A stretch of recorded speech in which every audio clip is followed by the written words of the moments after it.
Zamoreagle and his army of undead march a siege on Fort Forinthry, sparking the beginning of a new quest, and introducing a new repeatable boss encounter with Vorkath.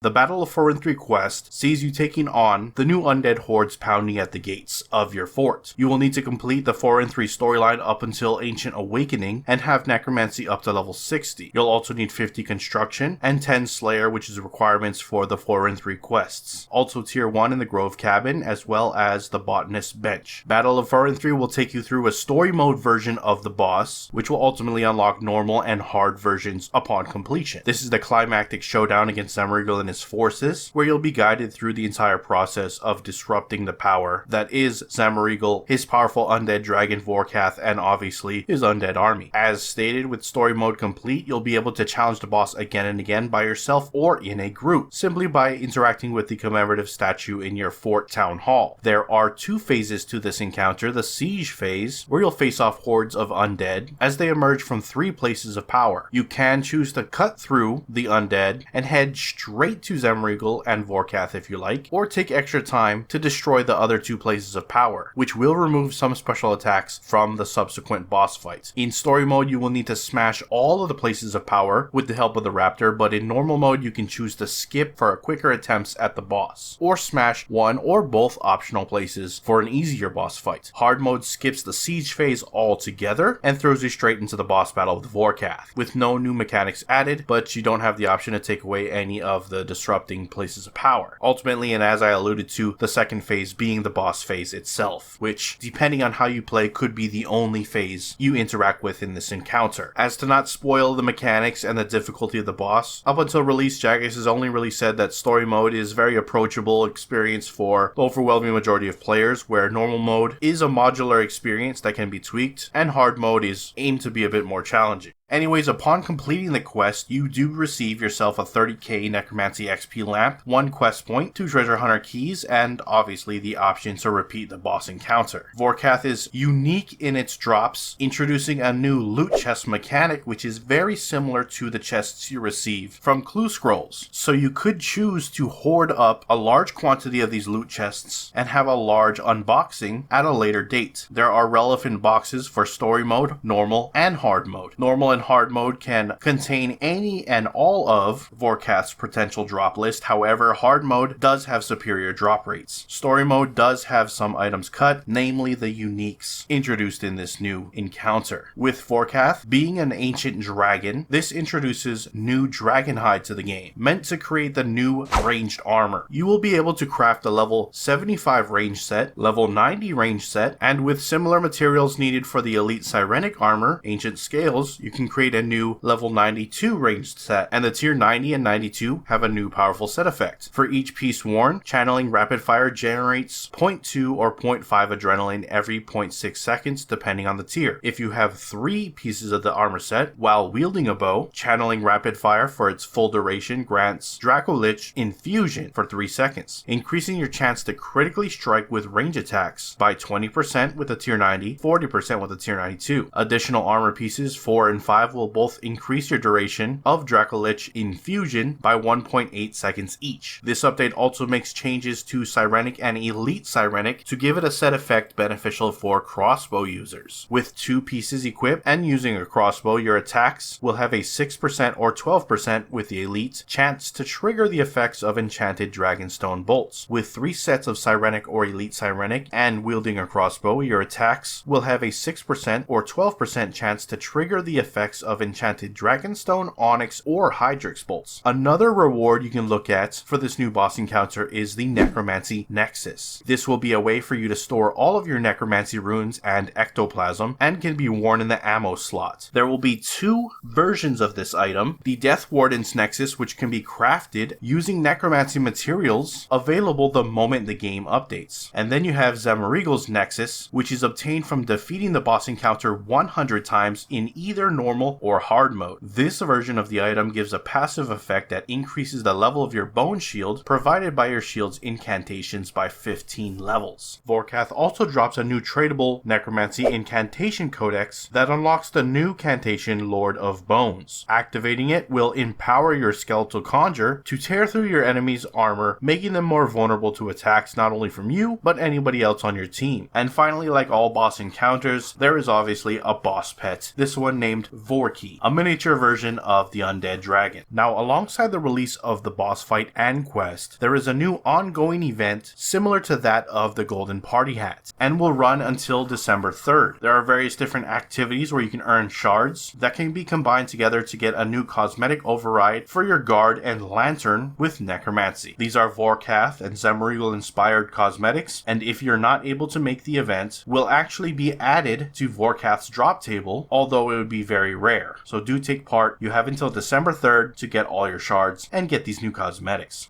Either way, if you enjoyed the video so far, please hit that like button. If you're not subscribed yet and you'd like to stay up to date on all things RuneScape related, then hit that subscribe button. Thank you. Last thing we're going to do for this video is close out with the patch notes, so let's go ahead and check it out, see what's changed with today's update. Varrock Sewers and Edgeville Dungeon can once again be accessed on non-members' worlds. Fixed an issue preventing players from progressing in the quest Evil Days Big Day Out. They've added a lovely new logo to the activity flyer to spruce it up even more. A new notice board has been added to Fort Forinthry located next to the lodestone, and they've returned the Varrock lodestone notice board as well. Lastly, they fixed a bug that would delete noted ore when using them on the ore box, which was actually hotfixed last week. Anyways, that's pretty much it for your patch notes and news update. Links to everything discussed in this video down in the description below. Head on over there and check them out. If you missed last week's video, it'll be on screen now. Good luck to you all and your Vorkath kills. Hope you get some good drops. With that, I am out. Aloha.